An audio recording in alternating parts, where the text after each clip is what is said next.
My father's sister tried to sue me because she doesn't understand how taxes work. Anywho, the dramatis personae. Me, 44, female, my dad, 63, and his sister, 65, and my grandmother, 78, at the time of her passing in 2008, which is when this story takes place. The subject of this saga is my father's sister, Darla, which is not her real name. Please note that I do not say aunt. She is his sister. That's it. She is older than my dad by maybe 2 years and is my watermark for a failed human being. She's only ever worked crap jobs, not a real mark against her, but she's never aspired to better positions and is always lying about what she does versus what she actually does. Example, she was a janitor at the local zoo for a bit, but told everyone that she was a legit zookeeper, like with the animals. No, Darla, no. She's abandoned jobs. When her cat passed away, she put her in the freezer because she couldn't handle that Puff had passed away. She is an opioid regular user. She leached off of my family when she was in contact with us and apparently tried to hook up with my mom when they were all in high school because she found out that dad liked mom and tried to prove something, maybe. Anyway, it didn't work, which is how I got here. Whoops.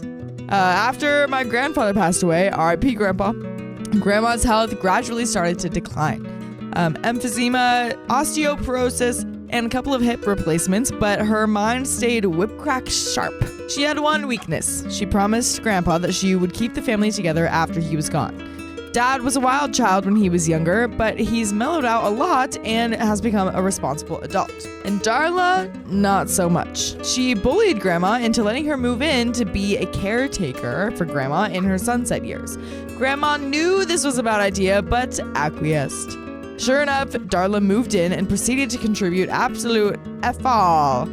As in, she'd been lying on the couch reading a magazine while Grandma would be vacuuming the house of all of Darla's cat's hair, all while she was hooked up to a bloody oxygen tank. Emphysema, remember? She was unemployed, so contributed nothing towards the upkeep of the house or bills. And one day, Dad swung by to see how Grandma was doing and found her looking awful and was listless. Grayish skin, she could barely hold up her head. She was not okay. He barked for Darla to get off her butt and help him get their mom to the hospital. This half-wit wanted to take the time to do Grandma's hair before going to the ER because she might be passing away. Dad snapped at her in language that, as a retired sailor, impressed even me. He got Grandma in the truck and got her to the hospital, but she never made it home. Grandma's prime directive in her will was that she did not want to live if it meant being hooked up to a slew of machines. They intubated her in an O2 tent, trying to get her blood oxygen levels back up to safe levels, but smoking for most of her life had done its damage, and she not only had lost 80% of her lung capacity, she was also in the first stages of lung. Dad, while holding her hand, asked her, "Mom, are you sure?" She firmly nodded, witnessed by the doctor and the hospital chaplain. Dad was her power of attorney. Now Darla was down smoking in the courtyard, and it didn't occur to her when they called code blue in the ICU that it might be something that she should pay attention to. When she got back up to Grandma's room, she was already gone. She immediately tried to butt in on the proceedings as she was the oldest, but the doc shut it down with, "Maybe so, but your brother is her legal power of attorney." At the time, I was stationed on Guam, and the Navy wouldn't fly me home on emergency leave because she wasn't what they considered a close relationship relative, meaning that I wasn't raised in her household. That meant that I wouldn't make it home for a funeral. When Dad broke the news to me, we figured Grandma wouldn't want a sad, boring old funeral. No, you need to understand, Grandma was awesome. Her 69th birthday was entertaining. So we agreed that Dad would safekeep her ashes until I got home, and we would have a farewell party. When I got home, we indeed had a weekend-long open house wake, and the barbecue didn't go cold for the entire time.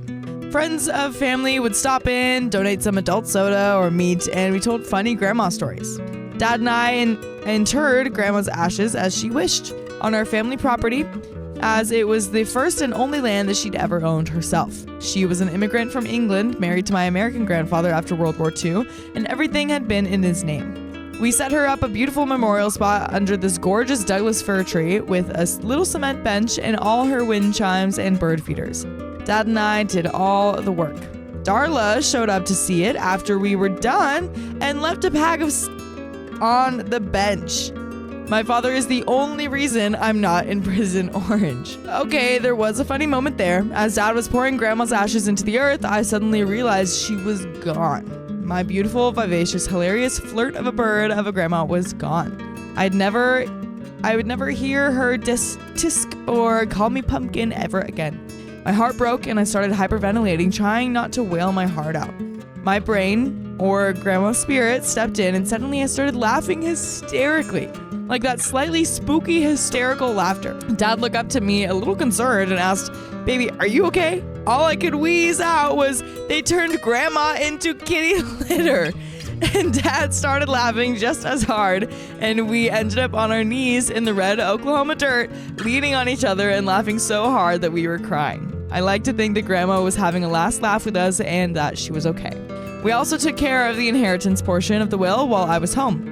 Grandma wasn't even completely cold yet when Darla went through the house pointing out things that she wanted. Dad snapped not a stick or stitch would leave the house before I got home, period. Before Grandma passed, she and Dad realized how the inheritance was divided up was actually a terrible idea. I had a $10,000 CD in my name. Darla got the land lot adjacent to the one with the house, which went to Dad. Darla having custody of something as valuable as land, shudder, so they asked me if I would be okay with swapping. Absolutely. She, being an absolute dingbat, agreed immediately, only hearing the $10,000 part.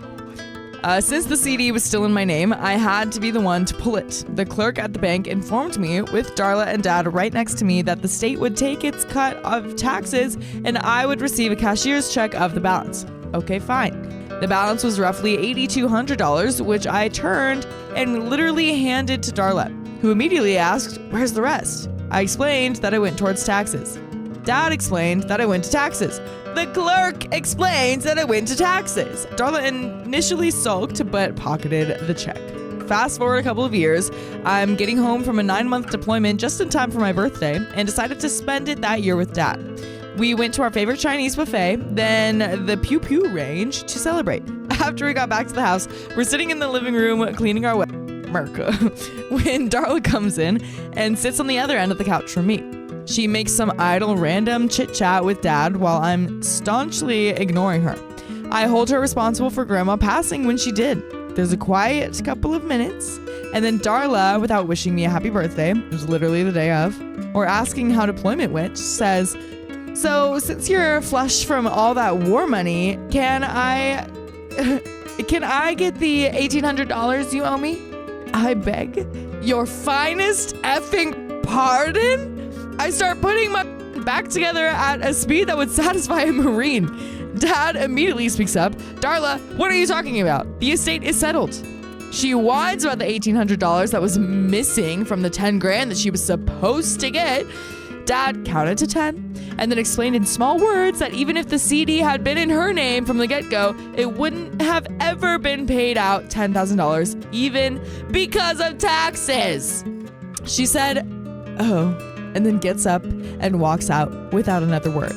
After watching her walk out, I turned to Dad and racked back the bolt with my eyebrows raised. Dad shook his head. "Not on the property." To try and keep the story from turning into a Homeric epic in length, she tried after every deployment to demand that I pay her. Then when that didn't work, she tried to retain a lawyer to sue me for the money. The only lawyer that would even consider taking the case was one who had been disbarred. Small claims court told her that her case wouldn't hold water. She still thinks that I owe her the money. She blasted through everything that she got in the will, about $35,000 in 3 months.